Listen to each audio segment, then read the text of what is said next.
Yo, what's up guys? Let's go!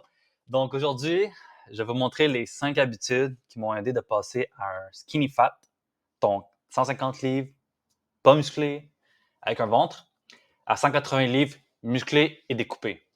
Alors c'est vraiment simple. Premièrement, pourquoi tu devrais m'écouter? Tu sais, moi, je suis qui? Moi, je suis Eddie Shred slash Alexandre. Et dans le fond, par rapport à mon parcours, jeune, j'ai toujours été fat. J'ai toujours été gras.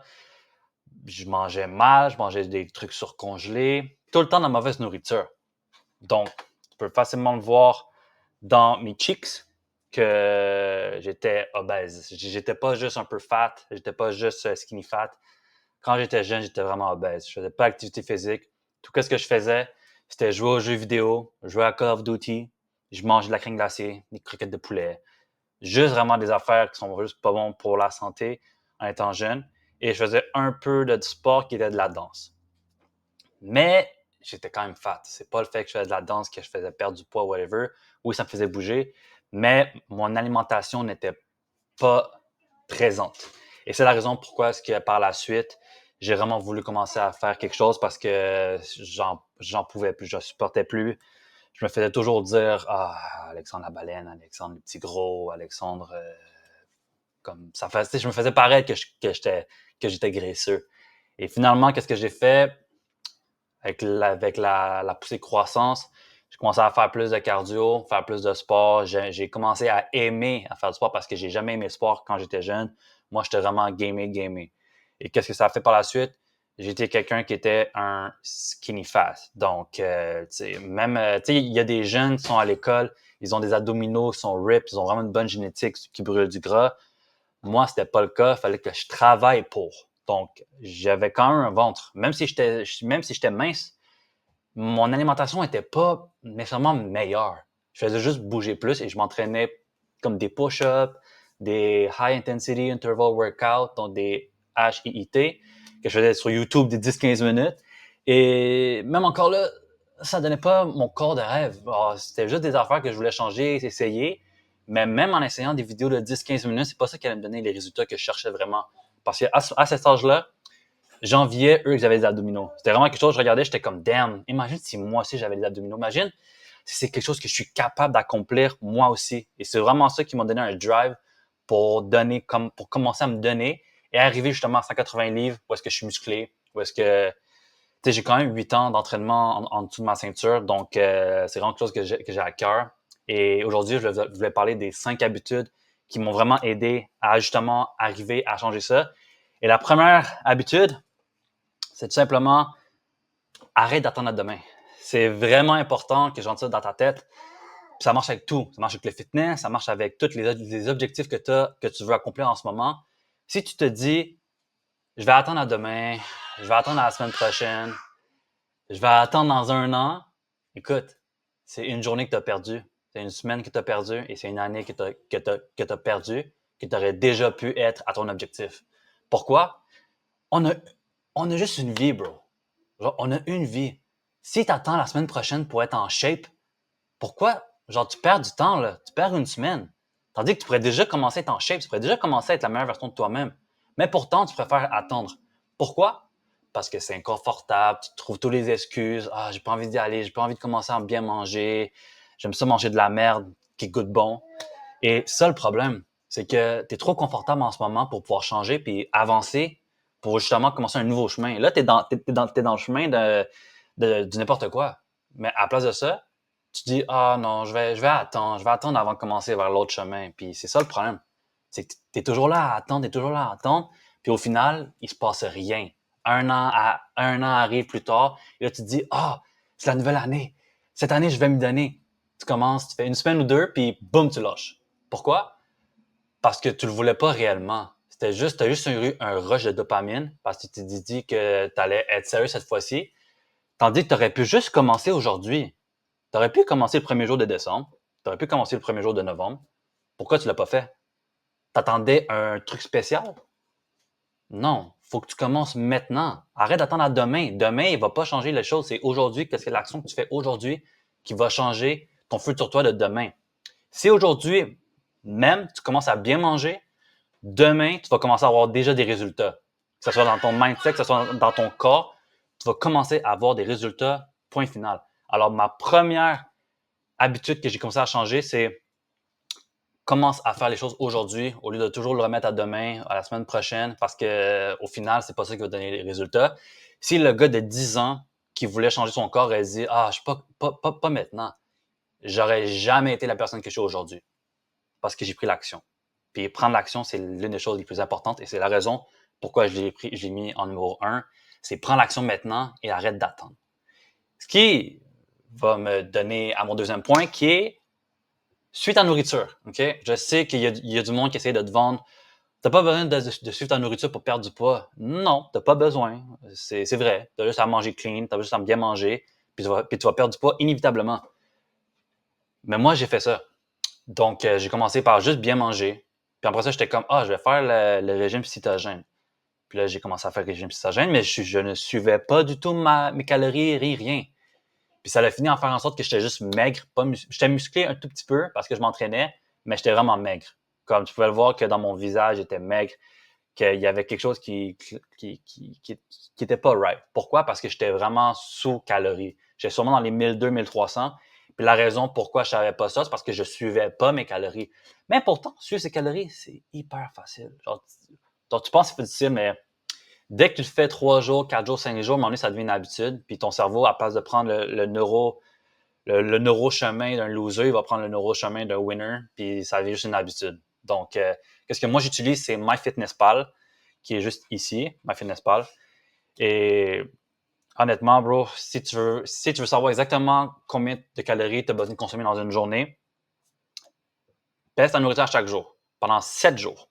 T'sais, si tu n'es pas capable de peser pendant 7 jours ta nourriture, bro, honnêtement, je pense que ça en vaut pas la peine que tu essaies. Je suis honnête avec toi, là, si tu n'as pas les couilles, si tu n'as pas la discipline de peser ta nourriture pendant 7 jours de ta vie, de peser ta nourriture pour savoir exactement combien tu manges ou qu'est-ce que tu mets dans ton corps, essaie même pas d'être en shape. Ça ne marchera pas. Ou peut-être ça va marcher d'une manière ou d'une autre, mais pas le plus efficacement. Puis encore là, ça va revenir que tu vas commencer à suivre tes calories.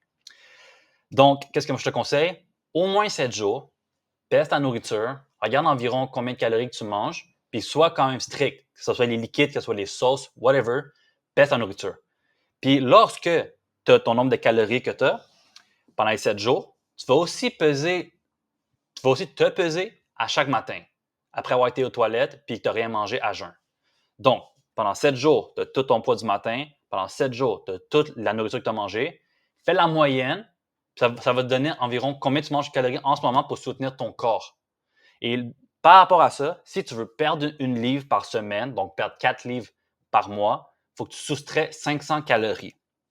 La raison pourquoi le monde dise ah, baisse de 300 calories, 500 calories de ta maintenance, c'est parce que dans une livre de graisse, il y a 3500 calories. Et si tu veux perdre une livre par semaine, il faut que tu perds 3500 calories. Donc, c'est 500 calories à chaque jour pour une semaine. J'espère que ça fait du sens. Là. 500 x 7, 3500, tu perds une livre. Donc, si tu veux perdre du poids, puis vraiment optimiser le fait de gagner du muscle, garder tes ratios de protéines, il faut que tu fasses en sorte de justement suivre ta nourriture. Et ça m'emmène à mon autre point qui est la règle de 1 gramme par livre de poids de corps. Donc, 1 gramme par poids de corps. Pourquoi? Parce que la protéine, c'est l'affaire la plus importante que tu peux consommer. Et la raison pourquoi je dis ça, c'est parce que si tu n'as pas de protéines, premièrement, tu ne peux pas construire de muscle. Le muscle, c'est l'affaire la plus importante que tu veux viser quand tu es en régime. Parce que, exemple, mon muscle que j'ai en ce moment sur moi, ça me permet de brûler des calories sur jour pour jour à cause de mon TDEE, donc Total Daily Exercise Expenditure. C'est le nombre de calories que je vais consommer, que je fais juste le fait de parler, juste le fait de bouger, je brûle des calories. Puis le fait que j'aille du muscle, ça fait en sorte que mon corps doit soutenir, il doit dépenser de l'énergie pour pouvoir soutenir mon muscle. Et c'est ça qui fait en sorte que je peux manger plus de calories que quelqu'un qui essaie de perdre du poids et qui mange moins de protéines puis qui consomme moins de muscles. Le moins que tu as de muscles, le moins de calories tu vas brûler par jour en faisant rien. Et c'est la raison pourquoi est-ce que moi, par exemple, je fais manger plus de calories qu'une autre personne. Et je te dis, c'est vraiment important. Genre, je le sais que tu l'entends. Tu l'entends souvent, ah, 1 gramme par poids de corps. Mais il y a une raison pourquoi le monde essaie toujours de répéter, c'est parce que c'est important. Comme, tu peux pas juste manger 120 grammes de protéines dans une journée puis espérer avoir un physique de rêve de fou. C'est most likely you won't parce que tu as besoin de ces grammes-là pour pouvoir construire du muscle. Pense-y, c'est comme tu as une maison, tu as des constructeurs dans ton corps. Le bois, c'est les protéines. Si tu ne donnes pas assez de bois à tes constructeurs, ils ne peuvent pas construire ta maison. Et c'est la même affaire avec les protéines. Alors, comment on fait pour avoir plus de protéines, Alex? Comment on fait? C'est super facile honnêtement.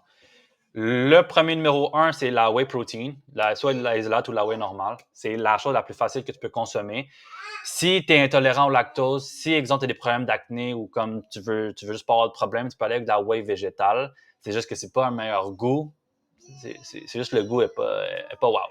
Deuxième point, le blanc d'œuf. Le blanc d'œuf, c'est super bon parce que, comparativement au jaune d'œuf, il y a beaucoup de monde qui pense que le jaune d'œuf, il y a des protéines aussi, c'est super bon pour la santé. Je dis pas le contraire. Je veux juste dire, si tu veux get fucking pilled shredded, puis tu veux vraiment genre être full, mange blanc d'œuf. Genre juste blanc d'œuf. Tu pourrais manger, genre, tu pourrais prendre un carton de 500 grammes, le mettre dans une poêle, ça va te donner genre 50 grammes de protéines pour comme peut-être 100-200 calories. Comme c'est insane le rapport de calories-protéines dans le blanc d'œuf. Puis sinon, qu'est-ce que tu peux faire? Tu peux juste mettre un œuf avec du blanc d'œuf. Comme ça, tu as les nutriments du jaune, qui est comme le choline, vitamine A, D, K, etc.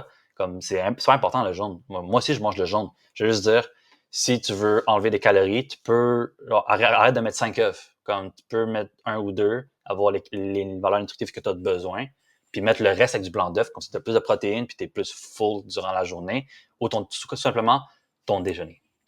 Par la suite, tu as la poitrine de poulet, intérieur de ronde de steak, bœuf haché extra maigre, dinde hachée extra maigre.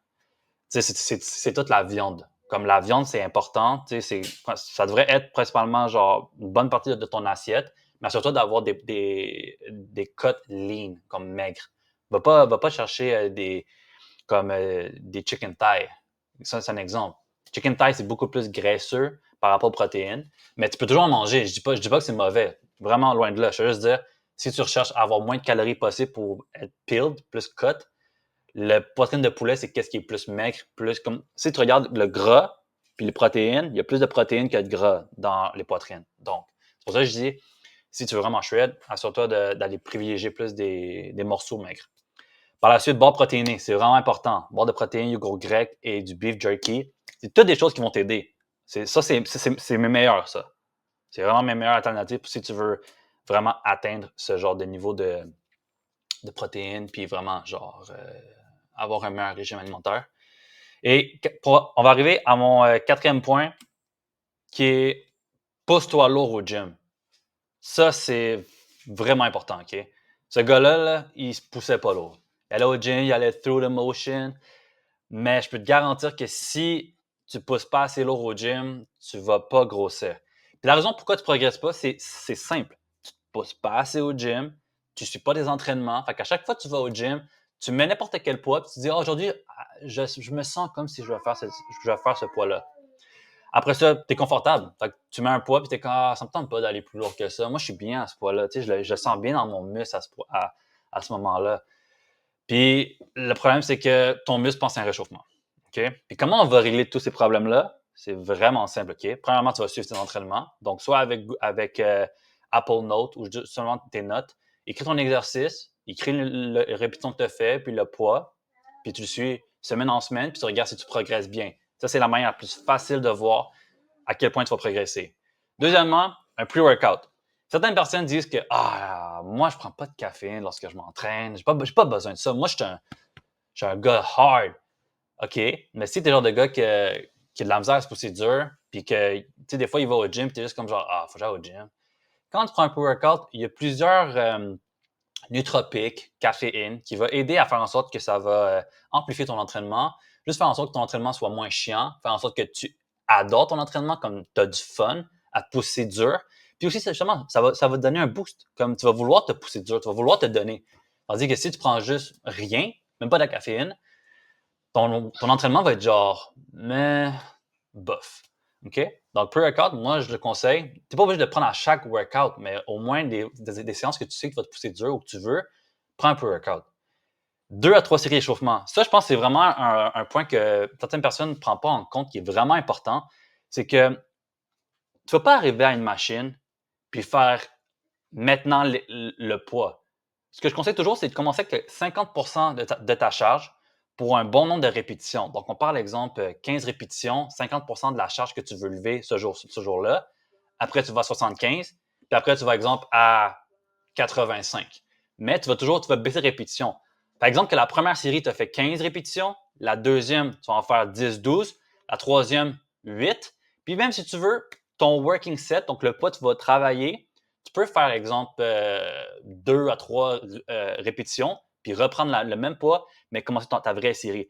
Parce qu'il y a une chose, il y a une différence entre avoir de l'acide lactique dans le muscle et avoir le muscle prêt à sauver la charge. Parce que des fois, tu peux sentir que comme ça brûle, puis t'es comme ah, je travaille mon muscle vraiment fort.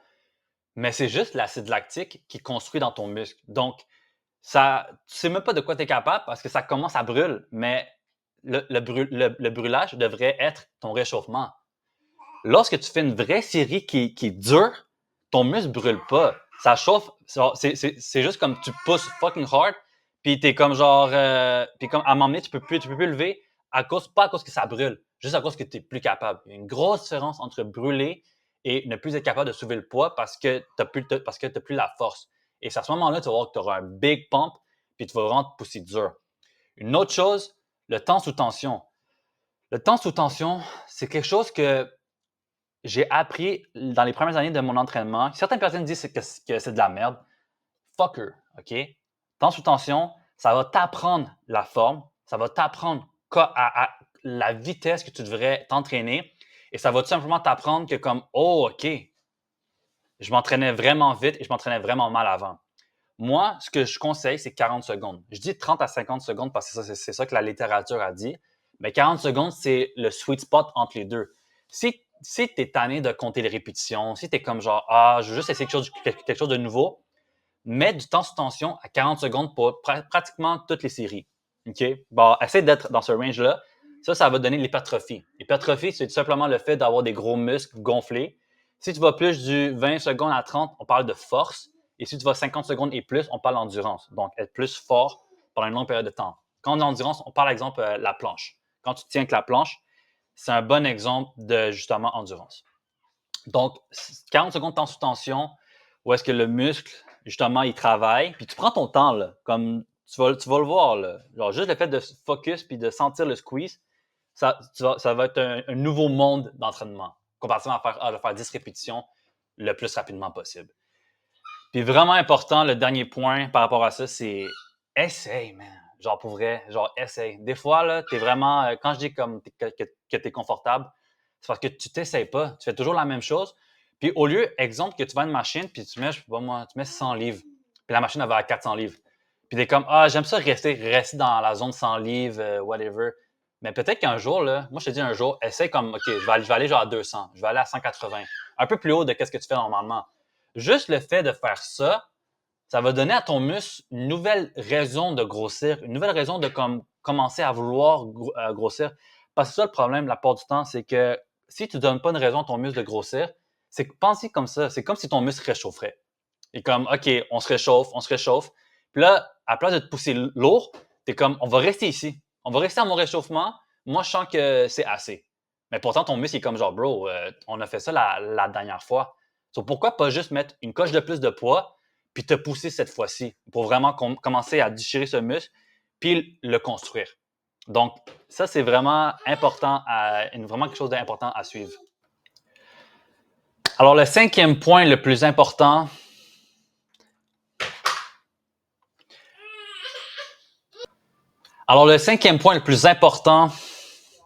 la cinquième habitude qui m'a vraiment aidé de passer de 150 livres à 180 livres découpés avec du muscle, c'est arrêter les régimes extrêmes. Ça revient à mon deuxième point que j'avais dit tantôt. Arrête de faire 3-5 jours que tu vas tout couper. Tu dis que cette fois-ci, c'est la bonne. T'es un gros beast, t'es fort comme ça parce que tu te dis que tu l'étais, tu as vu des vidéos sur YouTube. Tu as vu Andrew Huberman, il dit si genre tu coupes tout, tu manges juste de la viande, des légumes, puis pas de glucides, que tu vas perdre du poids super rapidement. Ce que oui, c'est le cas. C'est 100% sûr. Mais le problème, c'est que quand tu fais ça, c'est que tu vas lâcher justement après 3 à 5 jours. 3 à 5 jours passent et qu'est-ce qui arrive? Les cravings reviennent. Tes cheat meals préférés reviennent. Là, tu te dis, je pourrais manger un burger. Tu commences, j'ai fait 3 à 5 jours. Genre, j'ai fait 5 jours, je le mérite. Ouais, j'étais vraiment bon pendant 5 jours, puis j'ai décidé que je vais me bourrer la face de cochonneries. Puis c'est ça qui arrive. Genre, j'ai passé par là, trust me. Puis ce qui arrive, c'est que tu reviens dans tes vieilles habitudes, tu coupes la nourriture que tu aimes trop d'un coup, puis t'es juste pas prêt mentalement. T'es pas prêt à faire ça. Genre, j'ai pas de problème à aller avec la keto. Pour vrai, la keto, je pense que c'est une super bonne un régime quand tu sais comment bien le faire, puis quand tu y vas progressivement, quand tu n'as plus autant de cravings, puis quand tu contrôles tes cravings. Quand, exemple, tu es déjà lean, quand tu es déjà capable de dire non à la mauvaise nourriture, oui, c'est bon d'aller à la keto. Parce que tu as déjà master le fait de dire non aux choses que tu sais qui sont pas bonnes. Mais si en ce moment, tu manges déjà de la merde, yo, ça sert à rien de couper d'un coup puis aller directement à faire ça. T'es pas prêt. Genre, trust me, t'es pas prêt. Je l'ai fait, t'es pas prêt. OK? Et qu'est-ce que tu veux faire? La solution, écoute, faut que tu remplaces ce que tu manges en ce moment, la nourriture qui est mauvaise pour toi, par la nourriture qui est bonne pour toi, riche en volume, bas en calories, puis riche en protéines. Simple comme ça. Alors, je donne un exemple. Si tu es quelqu'un qui raffole manger des chips, tu manges des Doritos, whatever, tu aimes ça grignoter le soir, remplace-le par un sac de popcorn Smart Pop. OK? Donc, vraiment simple. Tu as des barres de protéines, yogourt grec, crème glacée. OK? Alors, yogourt grec 0% comparativement, exemple, à yogourt graisseux, comme à 2%, 3%, qui n'a pas beaucoup de protéines. Tu veux toujours aller vers le yogourt qui a le plus de protéines et qui a moins de gras, donc par rapport aux calories. Mais justement, ça revient à l'image qu'il y a là, justement. Donc, Smart Pop, Popcorn, ça c'est vraiment bon parce que c'est super riche. Yo, c'est 240 calories pour un bag. 240 à 280. C'est un gros bag. OK? Je pense que des chips, c'est 200 calories pour 20 chips. Quelque chose comme ça. Si je ne me trompe pas. Ça fait longtemps que je n'ai pas mangé des chips. Parce que je mange du popcorn quand j'ai faim de craving, right? En plus, c'est super rempli de fibres et de protéines. Ouais, tu serais surpris. Il y a beaucoup de fibres là-dedans. Les fibres, c'est très bon pour ton intestin, puis ça fait en sorte que ça crée un gel, ça fait en sorte que tu es plus satisfait durant la soirée ou la journée, ce qui fait que tu as moins de craving par rapport à les mauvaises choses. Barre de protéines, ça, c'est si tu es un gars de chocolat. Genre, moi, je suis le genre de gars qui. Normalement, je suis bébête à sucre. C'est pour ça que j'ai principalement mis ça. Mais normalement, je suis un gars qui adore le sucre. Donc, qu'est-ce que je fais? Si j'ai envie de chocolat, je guette. Genre, je vais avoir une barre de protéines parce que c'est la même chose, mais avec des protéines. Donc, c'est bon pour moi. Même si. Ça, c'est la fois que je veux vraiment rentrer dans la tête du monde aussi. Si le monde dise mais il y a des sucres artificiels, il y a plein d'ingrédients qui sont pas bons pour toi. Écoute, c'est mieux que tu manges ça qu'une barre de chocolat remplie de sucre. Genre, ça, c'est un des problèmes que j'avais avant. J'étais comme genre, ouais, mais tu sais, c'est pas nécessairement, il n'y a pas toujours des bonnes affaires là-dedans. Fait que juste aller manger la merde, genre la merde qui a encore plus de sucre, ce qui fait pas de sens. Mais mentalement, c'est quelque chose que j'avais. J'étais comme genre, mais j'ai quand même envie d'une barre de chocolat. OK, mais bro, prends une barre de protéines. Tu vas perdre du poids avec ça. Puis tu vas construire du muscle. So, prends l'alternative qui goûte bon par contre, parce qu'il y a des barres de protéines qui goûtent la merde, OK? Genre vraiment. Donc, Barbell, c'est un good one. Ou Pure Protein. Genre P-U-R-E, Protein. Barre bleue, petite. Sont vraiment moelleuses, sont vraiment bonnes. Avant, j'aimais les Kirkland, mais les Kirkland, c'est plus vraiment dans mon catalogue. Vraiment plus. Puis, un autre qui est vraiment bon, c'est le yogourt grec. Okay, les barres de yogourt grec, ça, c'est vraiment un diet hack. Si tu es quelqu'un qui raffole manger de la crème glacée ou tu veux manger des Hilltop, whatever, prends des barres yogourt grec. C'est 90 calories par barre. Mange-en 3 si tu veux. Ça donne 270 calories pour 3. C'est mieux que tu en manges 3 de ça avec comme 15 grammes de protéines, 270 grammes de calories, que de manger un top au complet de Ben Jerry qui est 1000 calories. Genre, je te dis, il faut que tu remplaces ta nourriture par des choses qui sont beaucoup plus moins caloriques et plus denses en termes de volume. C'est vraiment important. Et sinon, qu'est-ce que tu peux faire? Tu peux aussi avoir une Ninja Creamy. Tu regardes des recettes. Ça marche aussi. Je suis quand même un fan, mais ça, c'est vraiment quick. Comme tu le prends, tu le vides, puis tu le manges. Alors, ça conclut la vidéo d'aujourd'hui des 5 habitudes qu'il faut que tu suives si tu veux passer d'un skinny fat à un gars vraiment musclé, sec et changer ta vie. Écoute, ces 5 habitudes-là ont vraiment changé ma vie. Genre, pour de vrai, de quelqu'un qui a passé d'un skinny fat, puis quand je dis skinny fat, sur quelqu'un qui aimait pas sa peau, qui aimait pas la manière qu'il vivait, qui regardait son miroir, puis qui aimait juste pas la manière dont il se voyait, puis il savait qu'il était capable de plus que ça, suis ces 5 habitudes-là. Et aujourd'hui, qu'est-ce que je vais t'offrir? C'est que si en ce moment, tu es le gars qui est dans la même position, tu as, du gras sur le ventre, tu n'as pas beaucoup de muscles, mais pourtant, comme tu as envie de changer, tu es sérieux, tu es tanné, t'es juste vraiment tanné de comme être dans la même position, puis il n'y a rien qui change, je t'invite à travailler avec moi, à perdre 20 à 30 livres de graisse et prendre du muscle et être sec, être la meilleure version que tu puisses être, la version que tu n'as jamais vue de ta vie pour une fois. Clique le lien dans la bio et on se voit d'ici là. Peace, guys. Prenez soin.